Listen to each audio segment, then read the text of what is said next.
what do you think is some of the reasons why people have mental illness? Or as far as why do you think it stresses people so much and it causes mental illness? What are the stressors that cause mental illness? Most of the stuff can just come from like, pressure from like maybe from like work or just like from school or like relationships people can be into too. It can also maybe go back into childhood stuff there too, how people have been developed as a person.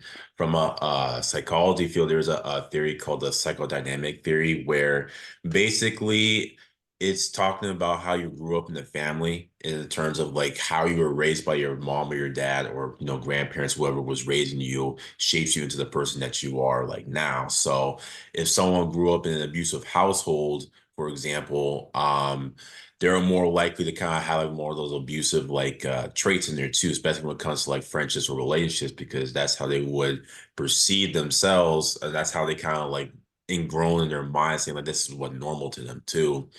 I think what also comes into fact too is just that when people deal with these like mental health issues, it's very difficult to kind of get out of like that mind state too, because dealing with that, it's kind of more the state of the mind there too. It's more like how can you get out of that mental space of being like depressed and like actually trying to reach out help too. And that's the hard part too, because like at least like for me in a way too, because I always like was struggling. Like I don't want to reach out for help because like I don't want to feel like a burden to people, and that could be a potential reason why many people don't really reach out because they think that they want to try to solve everything on their own most of the time too. But if you don't really reach out to help in there too, there's no way we can all like help each other get better and do what we can to make sure that your mental health is stable.